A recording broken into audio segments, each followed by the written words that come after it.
Family launch coasters are great for introducing kids and even adults to the art of being blasted into a coaster layout. A prime example of the family launch coaster, or rather, prime examples, are the Backlot Stunt Coaster clones. Found at 3 different Cedar Fair parks across North America, these little coasters pack a surprising punch, and they cram a lot into less than 2,000 feet of track. As of 2023, I've had the chance to ride 2 of these, and in this video I'm going to go in depth and tell you just what to expect when you have the chance to ride one yourself. Welcome to CLT Coasters. My name is Josh, and this is my complete review of Backlot Stunt Coaster.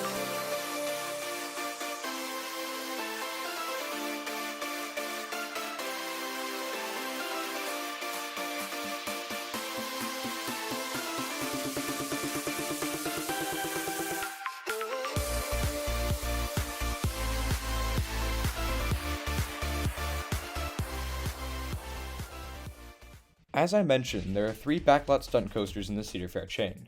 2 of them debuted in 2005 at Canada's Wonderland in Ontario and at Kings Island in Ohio. The third clone, located at Kings Dominion in Virginia, opened the following year in 2006. All of them were originally themed to the 2003 heist film The Italian Job, back when the parks were operated by Paramount, and the theming stayed in place after Cedar Fair acquired the Paramount parks for the 2007 season, but they adopted the more generic Backlot Stunt Coaster name under the new ownership. Despite the now unbranded names, the theming is still really solid on all 3 of these, but we'll get into that in a bit. When you walk up to Backlot, the first thing you'll notice is that iconic final drop blasting out of a billboard that sports the ride's name and logo.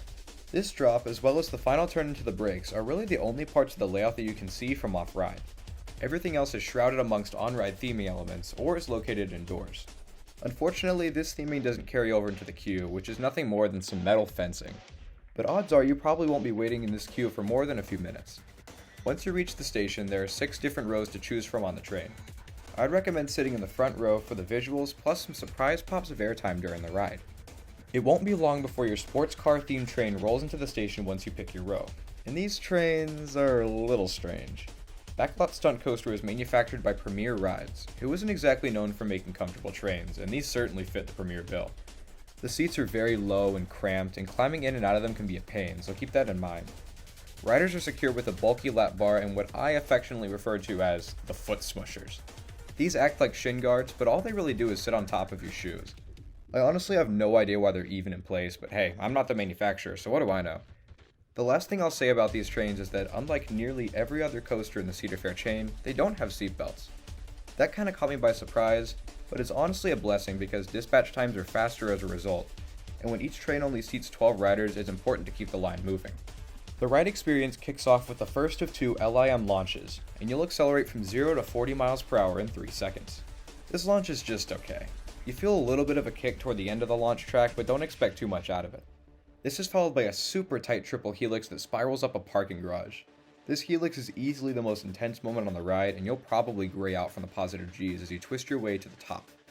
You level out at the ride's highest point, which is about 45 feet up, and by now the train has lost most of its speed, but the pace picks right back up as you slide down a 31-foot drop into the rest of the course.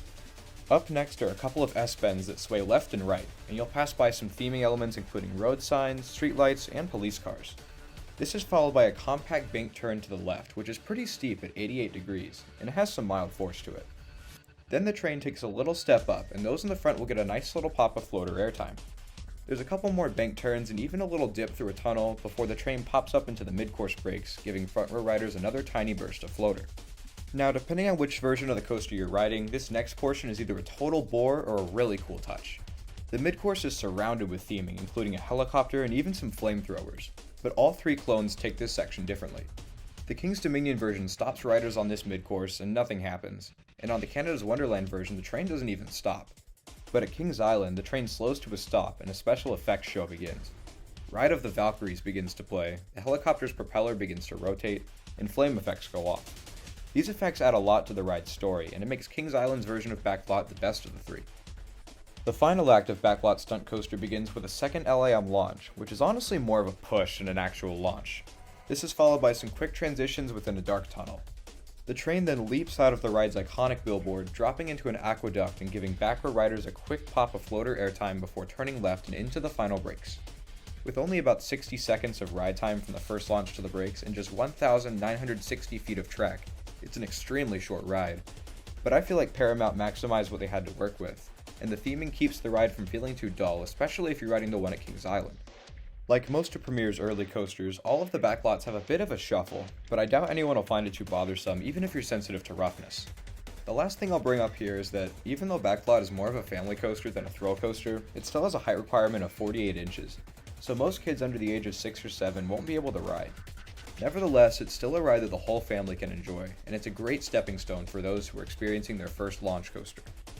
So what's my final verdict on Backlot Stunt Coaster? I think this is a fun little roller coaster that does a really nice job at packing some decent thrills into a really small and compact package. The surprise moments of positive and negative G's will keep older riders entertained, and all three of the clones have some of the best theming in their respective parks. On a scale of 1 to 10, I give Backlot Stunt Coaster a 6. These clones probably aren't going to be making anyone's top 10 or 25 lists, but they're good for what they are. Even for coaster enthusiasts, these are worth much more than just a +1 to their coaster count, and I'll gladly ride them on any visit to a park that has one. So those are my complete thoughts on Backlot Stunt Coaster, the premier family launch coasters at Canada's Wonderland, Kings Island, and Kings Dominion. Be sure to leave a comment below with your thoughts on the Backlot clones, or if you want to say something else, that's fine too. Before you leave, I'd love for you to give this video a like, and don't forget to subscribe to the channel if you haven't already. And be sure to check out CLT Coasters on Instagram, the link's in the description below. Thank you all so much for watching, and I hope you have a fantastic day. Take care, everybody.